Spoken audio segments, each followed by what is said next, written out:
So, how does a nation really find its voice? Well, it usually doesn't happen with a single shout, but over decades of struggle. We're about to dive into India's epic 90-year journey to independence. And it's a story that starts, maybe surprisingly, not with politicians, but with soldiers. And it ends not just with a treaty, but with a mutiny. This is a story of changing strategies, of legendary leaders, and of millions of people finding the courage to finally demand their freedom. You know, this quote from Jawaharlal Nehru really gets to the very heart of the struggle. See, the most powerful weapon of the British Empire wasn't its army or its laws. It was fear, a deep psychological fear of the entire system. So this 90-year fight for freedom wasn't just about politics or changing flags. It was about changing minds.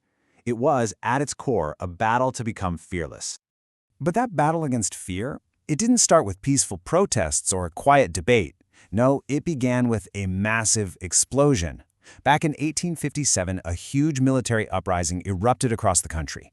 It was a violent, widespread, and furious challenge to a power that had been tightening its grip for a century.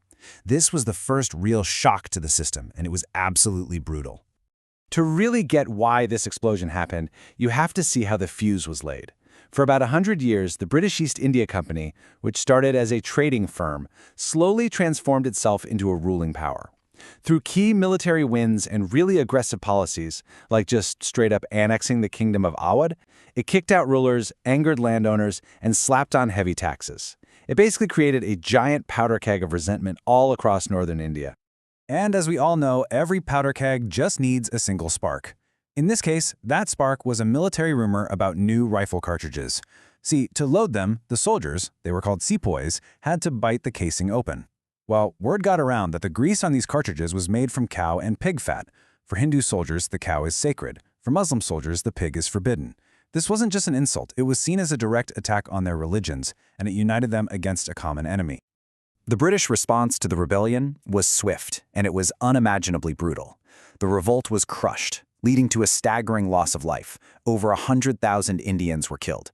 This was a massive turning point. The East India Company was dissolved, and India was brought under the direct, formal rule of the British Crown.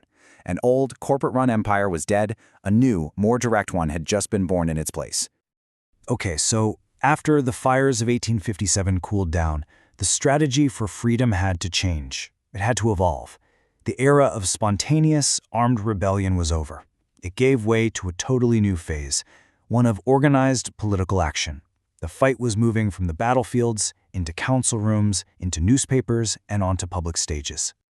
And this new approach really took shape in 1885 with the founding of the Indian National Congress. Now, this was a huge moment. For the very first time, there was a single nationwide organization where educated Indians could come together, debate, organize, and create a unified set of demands to present to the British. It was a game changer.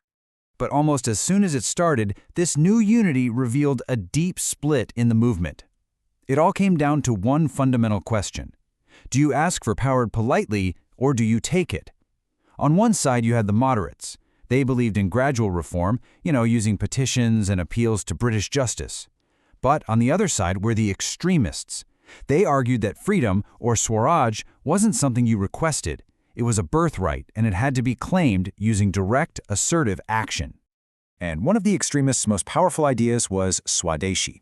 This wasn't just about economics, it was a political weapon. The concept was brilliant in its simplicity.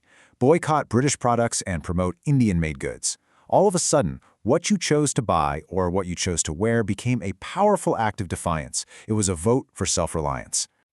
The next great shift, the one that would change everything, came with the arrival of one man, Mohandas Karamchand Gandhi.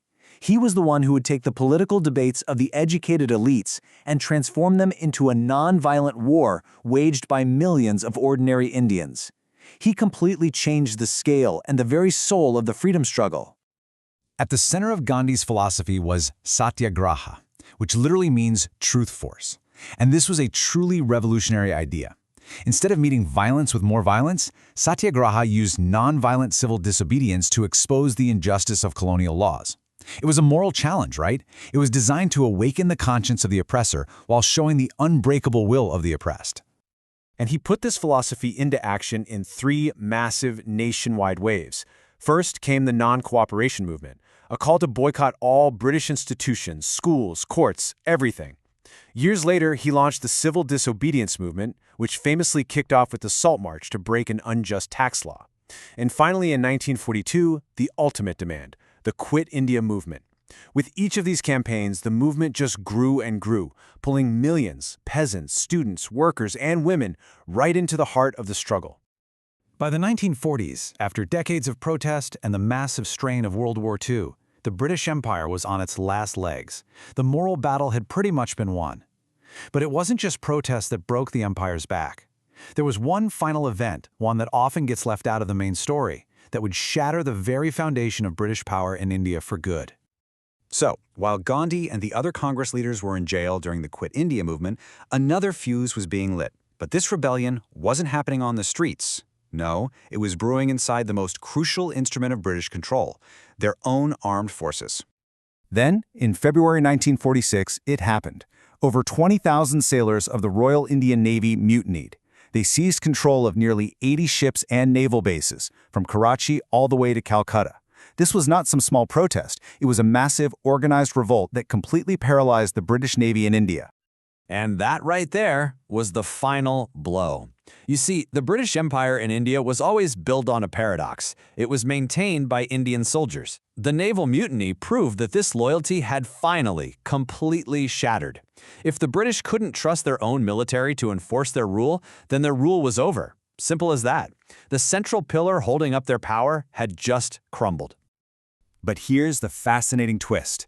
The mainstream political parties, the Indian National Congress and the Muslim League, they actually condemned the mutiny. They urged the sailors to surrender. Which leaves us with a really interesting question to think about.